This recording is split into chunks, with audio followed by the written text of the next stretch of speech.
Phần 3. 附錄 Phụ lục. 常用單詞和短語 Từ và cụm từ thông dụng. 數字 Số đếm 0, 0, 1, 1, 2, 2, 3, 3, 4, 4, 5, 5, 6, 6, 7, 7, 8, 8, 9, 9, 10, 10, 11, 11, 20, 20, 21, 21, 30, 30, 40, 40, 50, 50, 60, 60, 70, 70, 80, 80, 90, 90, 99, 99, 100, 100, 101, 101, 110, 110, 200, 200, 250, 250, 300, 300, 1000, 1000, 4000, 4000, 5000, 5000, 6000, 6000, 10000, 10000, 100000, 100,000, 100,000, 1 triệu, 1,000,000, 10 triệu, 1 億, 100 triệu, 10 億, 1 tỷ, 100 億, 10 tỷ.時間 Thời gian. Niên月日, ngày tháng năm. Nhật kỳ, ngày tháng.今年, năm nay. Cầu niên, năm ngoái.前年, năm kia.明年, sang năm. Hậu niên, năm tới nữa. Nhật lịch, lịch ngày. Duyệt lịch, lịch tháng. Xây lịch, lịch Tây. Xây Duyên, công nguyên.陽lịch, dương lịch. Nùng lịch, âm lịch.雨季, mùa mưa. Duyệt, tháng. Chính duyệt, tháng giêng. Nhị duyệt, tháng 2. Tam duyệt, tháng 3. Thập nhất duyệt, tháng 11. Lạp duyệt, tháng Chạp. Nhất個月, 1 tháng. 2個月, 2 tháng. Ní個月, tháng này. Sàng個月, tháng trước. Hà個月, tháng sau. Nhuận duyệt, tháng nhung. Duyệt tài, tháng đủ. Duyệt xỉu, tháng thiếu.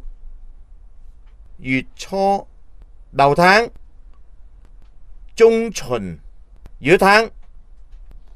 Duyệt tẩy, cuối tháng.星期一,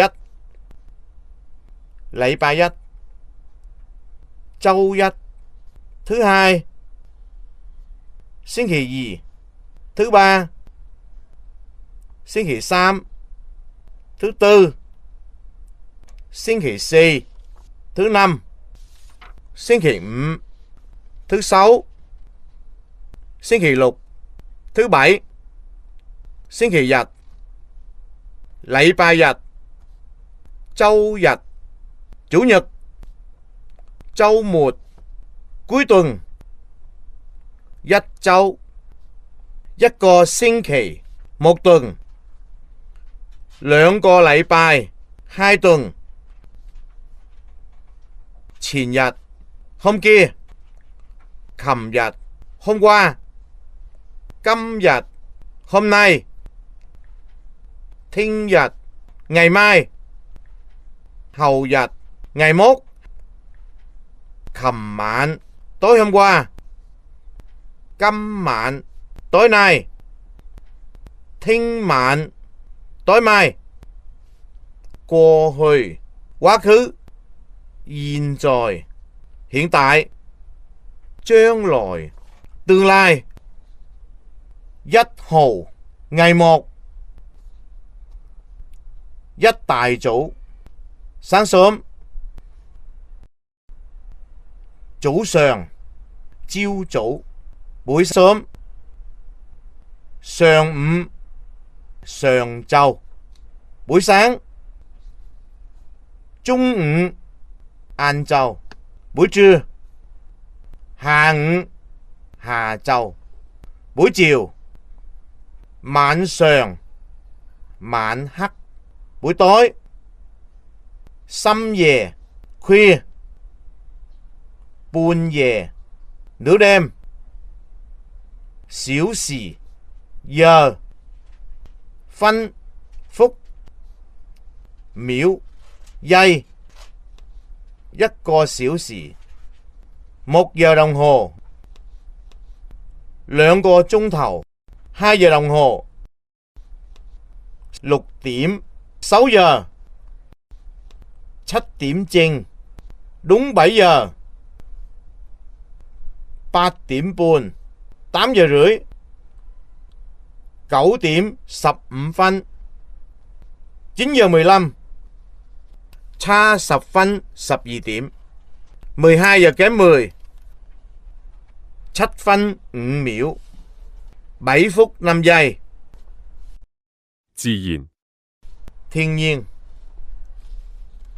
Thái陽 mặt trời, 月亮 mặt trăng, 星星 ngôi sao, 雲 mây, 黎明 bình minh, 地球 trái đất, 宇宙 vũ trụ, 空氣 không khí, 雷電 sấm chớp, 地震 động đất, 湖 hồ, 河 sông, 溪流 suối, 山 núi, 瀑布 thác nước, 島 đảo, 平原 đồng bằng, 熱泉 suối nước nóng, 岩石 nham thạch, 火山 núi lửa, 土地 đất, 沙 cát, 樹木 cây, 石 đá. 天氣季節 thời tiết, mùa màng, thiên氣 thời tiết, 熱 nóng, 凍 lạnh, 陽光 nắng, 涼爽 mát, 打風 nổi gió, 落雨 trời mưa, 季節 mùa, 春天 mùa xuân, 夏天 mùa hạ, 秋天 mùa thu, 冬天 mùa đông, 預報 dự báo, 溫度 nhiệt độ, 攝氏 độ C, 華氏 độ F, 霜 sương, 冰雹 mưa đá, 雪 tuyết, 雷 sấm, 風 gió,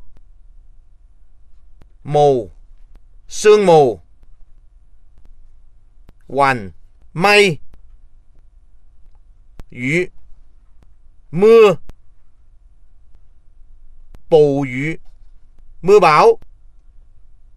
暴風雨, mưa to gió lớn.陣雨, mưa rào. Cô hoành雨, mưa bóng mây. Lồi tiền, sấm chớp. Còi phong, bão.旋風, gió lốc.台風, gió bão.季候風, gió mùa.微風, gió thoảng.風力, sức gió. Khắp, cấp. Chiều sắp, sắp dồn. Ẩm ướt.冰凍, đóng băng.乾旱, khô hạn.乾燥, khô ráo. Nhiệt đới, nhiệt đới. Quanh đới, ôn đới.晴天, trời trong xanh.晴朗, sáng lạng. Bạc thiên, ban ngày.温差, chênh lệch về nhiệt độ.定向詞 Từ chỉ phương hướng. Phương hướng, phương hướng. Tung phương, phương đông. Tây phương, Hướng Tây. Nam phương, hướng nam. Bắc phương, hướng bắc. Tung bắc, đông bắc. Tung nam, đông nam. Tây bắc, tây bắc. Tây nam, tây nam.左邊, bên trái.右邊, bên phải.前邊, phía trước. Hậu邊, phía sau.旁邊, bên cạnh. Trung間, Ở giữa. đối面, đối diện. Ni đồ, chỗ này. Có đồ, chỗ kia. Hãy ni đồ, ở đây. Hãy có đồ, ở đó. Hãy hà biển, ở dưới.